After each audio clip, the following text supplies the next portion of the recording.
Sean bienvenidos a una nueva clase de Física 3, en donde vamos a estudiar la ley de Coulomb.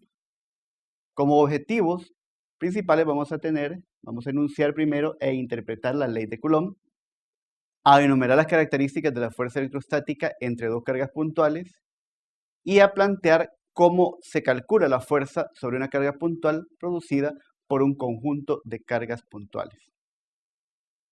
Primero, vamos a analizar cuál fue el experimento que realizó Coulomb para definir su propia ley.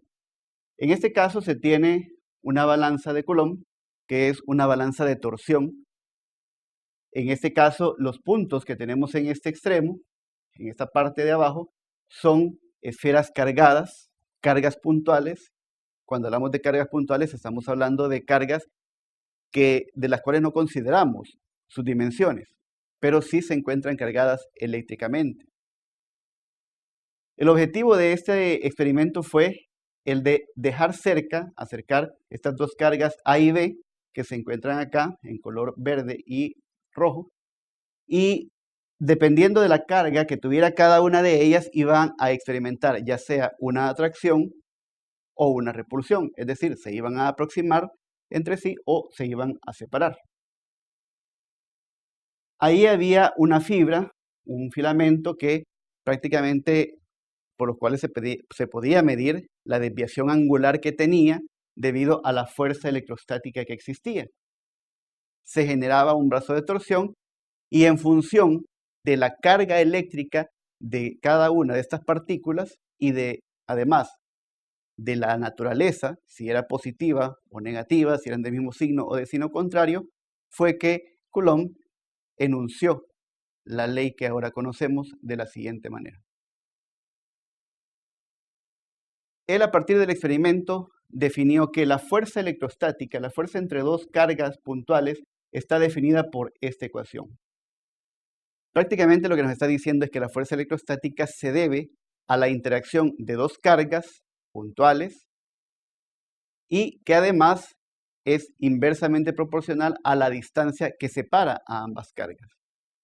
Dicho en otras palabras, la fuerza electrostática es directamente proporcional al producto de las cargas e inversamente proporcional al cuadrado de la distancia que la separa. En la primera ecuación observamos la forma escalar. En la forma escalar podemos identificar que el producto de las cargas Q1 por Q sub 2 se encuentra bajo un valor absoluto. Esto implica que para el cálculo de la fuerza electrostática no consideramos los signos de cada una de las cargas, simplemente consideramos sus magnitudes. Esto se debe a que el signo proviene del análisis vectorial, que es la otra forma en la que aparece representada acá la ecuación. Aquí ya se introduce un nuevo elemento que es este vector unitario R de 1 a 2, que es la distancia que separa las cargas 1 y 2, y que señala la dirección o la línea de acción de la fuerza, y que es básicamente la línea recta que une a ambas cargas. Para plantear ya en su forma definitiva la fuerza electrostática, Coulomb planteó que aparte de la forma escalar, tenía que multiplicarse esos productos y ese cociente, multiplicarse por un valor constante, que se conoce como constante de Coulomb, que está dado por esta ecuación, por este valor de 8.988 por 10 a la 9, newton por metros cuadrados sobre coulombs al cuadrado. Para efectos más prácticos, se hace la aproximación de 9 por 10 a la 9, newton por metros cuadrados sobre coulombs al cuadrado. Ahora, esta constante también proviene de una nueva constante. Esta constante K está en función de 1 sobre 4pi por epsilon sub 0, en donde epsilon sub 0 es la permitividad de la carga eléctrica en el vacío. Es decir, cuando se coloca una carga eléctrica, esta carga genera siempre un campo eléctrico, que es un concepto que vamos a estudiar posteriormente. Este campo eléctrico siempre genera un efecto sobre el entorno. pero además el entorno también afecta al campo eléctrico. Quiere decir que la ley de Coulomb, tal como la conocemos, en realidad se puede aplicar a cargas que se encuentran colocadas o dispuestas en el vacío. Sin embargo, nosotros podemos hacer esa aproximación, pero en la realidad la fuerza electrostática no necesariamente va a tener el mismo valor que proporciona la ley de Coulomb.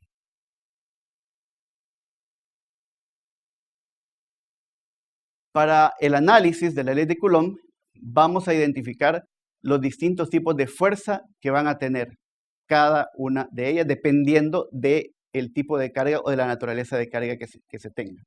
Por ejemplo, si tenemos cargas que son del mismo signo, en este caso Q1 y Q2 tienen signo positivo, entonces vamos a ver que esas dos cargas puntuales van a experimentar una fuerza de repulsión, es decir, una fuerza que va a estar empujando a cada uno en el sentido contrario. Y además, si tenemos dos cargas que son del signo contrario, como Q1 que es positiva y Q2 que es negativa, en el segundo caso, vamos a tener una fuerza de atracción, es decir, una fuerza que va a estar atrayendo, alando, digámoslo de esa manera, a ambas cargas una hacia la otra. Vale mencionar que acá la naturaleza de esta fuerza es una fuerza que no es, digamos, estable, dado que si existe, digamos, en un instante determinado, se colocan dos cargas, podemos ver cuál es el efecto en un momento específico, pero probablemente debido a la fuerza van a comenzar a experimentar un cierto movimiento, un cierto desplazamiento. Si es una fuerza de repulsión, las cargas se van a ir alejando entre sí. Si es una fuerza de atracción, las cargas se van a ir acercando entre sí. Eso implica que este es el sentido, esta flecha indica el sentido que va a tener cada una de las fuerzas. Por ejemplo, aquí podemos explicar la naturaleza de la fuerza de repulsión de la carga Q1 hacia Q2 con un vector que viene dirigido hacia la derecha. Si estamos analizando la carga Q2.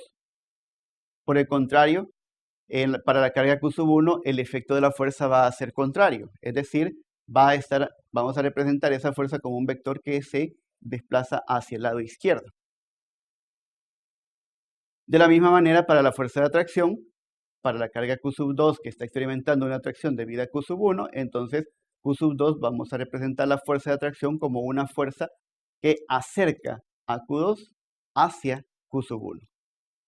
Y viceversa, para Q1 también vamos a ver acá que ambos vectores se encuentran entre sí. Esto también se debe al principio de acción y reacción. Si analizamos el sistema de las dos cargas dispuestas de esta manera, vamos a observar que en todo caso en el sistema va a existir un equilibrio, solamente que no va a ser un equilibrio estable, repito, dado que ambas cargas pueden estar alejándose o acercándose.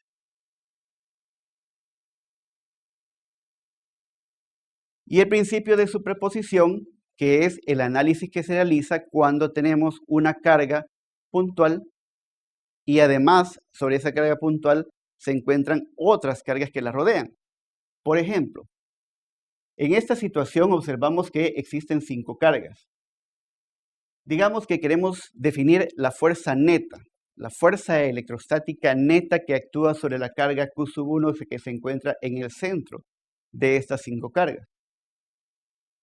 Vamos a analizar esa fuerza neta en función de la suma vectorial de todas las fuerzas ejercidas de Q2 sobre Q1, Q3 sobre Q1, Q4 sobre Q1, Q5 sobre Q1. Es decir, que vamos a primero representar un diagrama de fuerzas, un diagrama de cuerpo libre, de la carga Q1 y a colocar cada una de las fuerzas que están actuando sobre ella. Por ejemplo, entre Q1 y Q2, que son del mismo signo, va a existir una repulsión. En este caso, la carga que va a estar experimentando Q1 sería de repulsión. Por ejemplo, en este esquema observamos que el análisis se ha hecho en función de la carga no de Q1, sino de Q2. Entonces la fuerza va de Q1 hacia Q2, saliendo de Q2. De la misma manera, podríamos colocar acá un vector que va saliendo de Q1 sobre la misma línea de acción, pero en el sentido contrario de donde aparece F12. Y así podríamos ir analizando, por ejemplo, la carga Q3, en donde existe una atracción. También se ha colocado aquí la fuerza que está experimentando Q3, que es una fuerza de atracción, va dirigida hacia Q1, dado que son cargas de signo contrario. Y por lo tanto, para Q1 podemos tomar la misma línea de acción y representar la fuerza que actúa de Q1 hacia Q3. Y así sucesivamente podemos ir analizando cada uno de los vectores de las fuerzas electrostáticas que están actuando sobre Q1. Y al final, para definir el efecto que generan esta fuerza, cada una de estas fuerzas sobre Q1, sobre la carga puntual 1, entonces vamos a hacer el análisis vectorial. Así, la fuerza neta que actúa sobre la carga Q1 va a estar definida por la suma de los vectores de la fuerza 1, 2, más la fuerza 1, 3, más la fuerza 1, 4, más la fuerza 1, 5, que es, repito, cada una de las fuerzas que están ejerciendo las demás cargas sobre la carga Q1. Este análisis lo vamos a aplicar cuando tengamos que resolver algún problema, pero también este mismo principio se aplica cuando vamos a analizar el campo eléctrico, que es el concepto que nos va a competir en la siguiente unidad. Por ahora, el análisis va a ser de esta manera, un análisis vectorial. Repito, los signos de cada una de estas fuerzas va a estar definido en función del análisis vectorial. La ley de Coulomb solamente nos proporciona la magnitud de la fuerza electrostática debido a la interacción a distancia que pueden estar ejerciendo las cargas entre sí.